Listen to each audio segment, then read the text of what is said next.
दोस्तों अक्सर हम गाँव में हो या फिर शहरों में रहते हो, लेकिन सर्वजन से जुड़ी घटनाओं से हम कहीं न कहीं संबंध रखते हैं।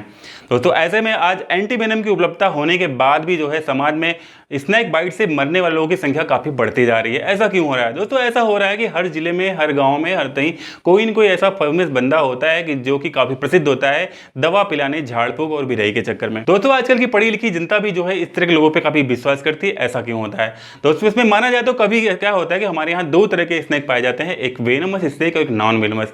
दोस्तों जब कभी नॉन वेनमस स्नेक जो कि जहरीला नहीं होता है वो अगर हमको बाइट करता है और ऐसे कंडीशन में हमें झाड़ फूक वाले के पहुंच जाते हैं पास में, तो वो क्या करता है, वो हमको वो बिरई वो दवा पिला देता है और फिर घर आते हैं और हम सेफ हो जाते हैं। तो इस कंडीशन में अगर हम दवा ना भी पिए तो भी हम सेफ रहते हैं, हमको कुछ होता नहीं, क्योंकि वो जो हमको सांप दंश किया है वो सांप नॉन वेनमस होता है। लेकिन हमारे अंदर एक अवधारणा बन जाती है, एक विश्वास बनता है कि हमको सांप ने काटा और हम वहाँ पे गए और वो बंदा जो है हमको बचा लिया। ऐसे में लोगों का दवा से विश्वास उठ जाता है और वो कम खर्चे में और जो है पास के इस तरह अंधविश्वासी से जाकर के दवा ले लेते हैं।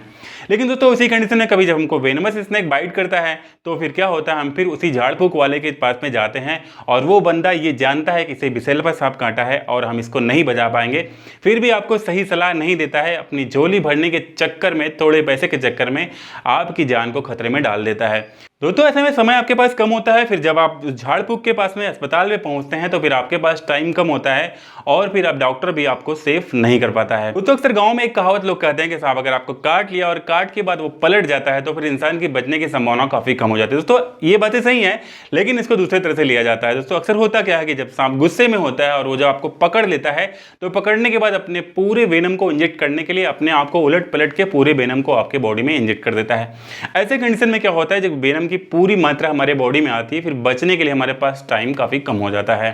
तो जब कभी झटके में स्नेक बाइट करता है तो ऐसे को हम ड्राई बाइट बोलते हैं और फिर इसमें बचने के चांसेस काफी ज्यादा, हमारे पास वेनम की मात्रा शरीर में कम गई होती है और बचने के चांसेस काफी ज्यादा होते हैं। दोस्तों अब यहाँ पे बात करें प्राथमिक उपचार की, तो प्राथमिक उपचार के लिए जीव जंतु विशेषज्ञ डॉक्टर अरविंद मिश्रा जी कहते हैं कि ऐसे स्थानों पर जो है काटना, चीरना या फिर रस्सी से बांधना बहुत बड़ी मूर्खता होगी। दोस्तों उनका कहना है कि जिस तरह से हम हड्डी टूटने के बाद उस स्थान को फल्टी लगाकर या बांस की फल्टी लगाकर बांधते हैं, ठीक उसी तरह से स्नेक जहां बाइट करता है उस स्थान के आसपास इलाकों में जो है एक बांस की पट्टी लगाकर बांध करके उसको बांधना चाहिए, जिससे कि उन इलाकों में मूवमेंट नहीं हो। दोस्तों उनका कहना है कि दरअसल ज्यादातर विष लसिकादार और लिम्फेटिक सिस्टम के जरिए आगे बढ़ता है, जिस पर कितना भी कसाव देकर बांधे कोई असर नहीं पड़ता है। गहरा बंधन रक्त परिवहन रोककर अलग मुसीबत उत्पन्न करता है। यह एक बड़ी गलतफहमी है कि केवल रक्त के जरिए विष फैलता है। विष को फैलने में लसिका ग्रंथियां ज्यादा मददगार होती हैं। दोस्तों प्रत्येक सर्वदंश काल जो कि मई से सितंबर तक माना गया है, इसमें क्या चाहिए, जिला अस्पताल को एक रोस्टर बनाकर के डॉक्टरों को, जो अनुभवी डॉक्टर हैं उनको नियुक्त करना चाहिए और नियमित इनकी जो है एक मॉनिटरिंग करनी चाहिए कि किस तरह से इनकी ड्यूटी हो रही है, किस तरह से केसेस को हैंडल किया जा रहा है। दोस्तों ये हमारा दुर्भाग्य कि अभी तक इस तरह की व्यवस्थाएं हमारे जिला पे या फिर प्रशासनिक व्यवस्था नहीं हो पाई है और इतनी बड़ी समस्याओं को जो है दरकिनारा किया जा रहा है। दोस्तों यहाँ पे डॉक्टर साहब कहते हैं कि करैच ज्यादा खतरनाक होता है, इसका विष कोबरा की तुलना में अधिक विषाक्त होता है और काटने के लक्षण जैसे दोनों विषदंत के स्पष्ट निशान, सूजन आदि भी स्पष्ट दिखती नहीं है, जबकि कोबरा दंश में पहले 15 मिनट या 20 मिनट के भीतर ही काटे स्थान के आसपास सूजन और दो सूजे से छेद के जैसे छिद्र स्पष्ट दिखाई देते हैं।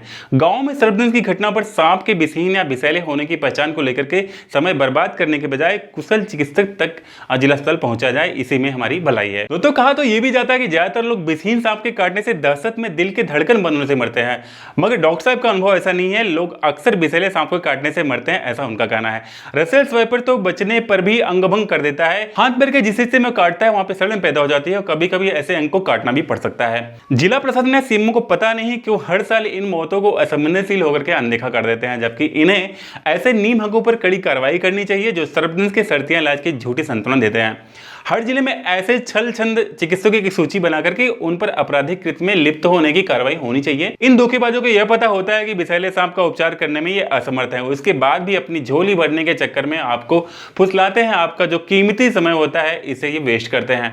ऐसे तरह के कई तरह के आपके भी जिलों में, आपके भी घर के आसपास में ऐसे कई लोग होंगे फेमस की जो कि इधर के दवा पिलाते हैं, बिराई का काम करते हैं। जब लोग एक साथ में जुड़ के इसके विषय में सामने आए, लोग विषय में चर्चा करें और इस वीडियो के माध्यम से लोगों तक शेयर करके ऐसी जानकारी दें कि झाड़ फूंक कतई 1% भी जो है विषैले सांप का उपचार नहीं कर सकता है। दोस्तों इसी बात के साथ में आज आपको नागपंचमी की ढेर सारी हार्दिक शुभकामनाएं। उम्मीद करता हूं वीडियो आपके काम की होगी। अगर वीडियो आपको काम की लगे तो दोस्तों को शेयर करिएगा और एक समाज में इस तरह का एक माहौल बनाएगा जिससे कि झाड़ फूंक और बिरई वाले का पतन हो पाए, जिससे हम अक्सर लोगों को बचा सकें।